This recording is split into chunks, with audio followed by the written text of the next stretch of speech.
राजनीति का स्तर गिरते गिरते अब सड़क पर कोटेक्स सिरप की बोतलों तक पहुंच गया है।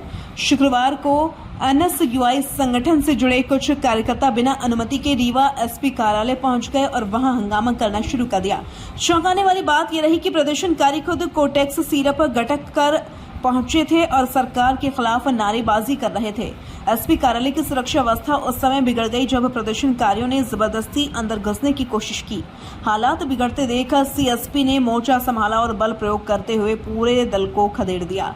पुलिस के डंडे चलते ही एनएसयूआई कार्यकर्ता तितर-बितर हो गए। मौके पर मौजूद लोगों ने कहा, ये राजनीति है या नशे का प्रदर्शन? जिस संगठन के लोग खुद कोटेक्स सिरप पीकर प्रदर्शन कर रहे हो वो जनता का भला क्या करेंगे? वहीं पुलिस अधिकारियों का कहना है कि यह पूरा प्रदर्शन अवैध था और बिना अनुमति पुलिस परमिशन के कोई भी आंदोलन बर्दाश्त नहीं किया जाएगा।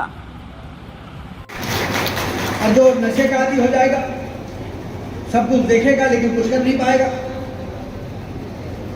पछताएगा, परिवार के लोग रोएंगे, अपनी किस्मत को लेकर विलाप करेंगे कि जिस बच्चे को हमने पैदा करके बड़ा किया कि कल हमारे बुढ़ापे की लाठी बनेगा, वो गलत संगत में पड़ के और नशे का आदी बन गया है। हमने कसावट की है, नशा का धंधा करने वालों को धरपकड़ हुई है। नशा केंद्र, मुक्ति केंद्र भी बनाए हैं जिसमें कि यदि नशे कोई पकड़ में आ गया तो उसको हमें सुधार दें। कहा जाता है कि नशे का आदी आदमी को 60 दिन यदि नशा मुक्ति केंद्रों में रख दिया जाए तो उसके नशे की आदत छूट जाती है। उसका असर ये पड़ा है कि जो नशे की, मेडिकल नशे की जो शीशी 100 रुपए में मिलती थी वो 500 रुपए में मिल रही है, मुझे पता है। इसका मतलब कसावट हो गई है। अपराधियों को जेल में भरा गया है, 500 से ज्यादा अपराधियों को जेल में ठूसा गया है पकड़ पकड़ के। आप आश्चर्य करेंगे, 600 लोग रीवा की जेलों में नशा का व्यापार करने वाले पकड़ गए और इसलिए सप्लाई कम हुई है और उसके कारण कीमत बढ़ गई। लेकिन यदि हम सप्लाई कम भी करते हैं और यदि लोग ही उसको उठा के फेंकना शुरू कर दें, हमारे नौजवानी, तो कोई कितना सप्लाई करेगा? इसके लिए युवाओं की भूमिका बहुत महत्वपूर्ण है, क्योंकि हम लोग विकसित भारत की बात कर रहे हैं, सुधार की बात कर रहे हैं, बेहतर भविष्य बनाने की बात कर रहे हैं, लेकिन बेहतर भविष्य तो आप ही के लिए। तो आप लोग इसमें नशा करने वाले लोगों की जानकारी, उनको जेल में बंद कराने के लिए नहीं, उनको सुधारने के लिए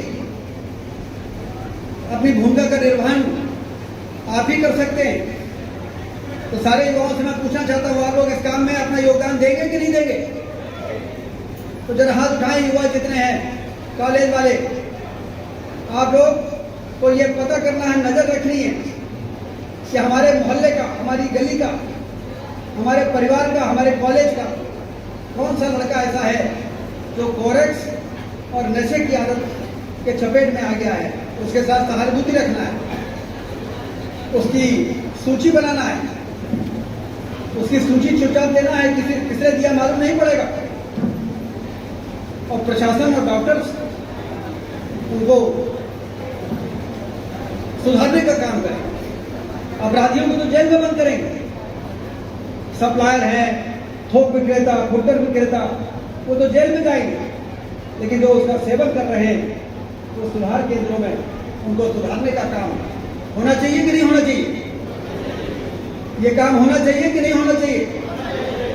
सर, नेक्स्ट टाइम छात्रों द्वारा पुलिस की बोतल लेके और एसपी ऑफिस पहुंचे थे, क्या प्रोग्राम?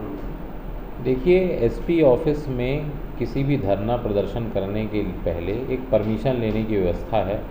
ऐसे ही कोई भी व्यक्ति एसपी ऑफिस में आके धरना प्रदर्शन करने लगेगा तो उसकी गरिमा धीरे धीरे कम होती जाएगी। इसलिए पहले परमिशन लेने की आवश्यकता है, उसके बाद धरना प्रदर्शन करें। और रही बात कोरेक्स की, तो कोरेक्स में पिछले 15 दिनों में कोतवाली थाना क्षेत्र में 9 लोगों के खिलाफ कार्रवाई हुई है। ऐसे ही रायपुर करचुलियान में कार्रवाइयाँ हुई हैं। तो लगातार पुलिस जो है उनके खिलाफ कार्रवाई करा रही है। इसके अलावा अवेयरनेस प्रोग्राम भी चला रही है, स्कूल में जाकर लोगों को जन जागरूक भी कर रही है। तो पुलिस अपने स्तर पर सभी प्रकार के प्रयास कर रही है और उन लोगों पर भी कार्रवाई कर रही है जिनके संरक्षण की बात उसमें आई थी। तो उन पुलिसकर्मियों पर भी पुलिस अधीक्षक महोदय ने और आईजी महोदय के निर्देशन पर कार्रवाई हुई है। उनका कहना है कि हम CID से परमिशन लिए थे, तो कहना है कि अगर उनके पास परमिशन थी तो उसको सामने लेकर आएँ और उसके बाद उसकी जांच की जाएगी। लाठीचार्ज नहीं किया गया, उनके हल्का बल का प्रयोग करके उनको खदेड़ा गया।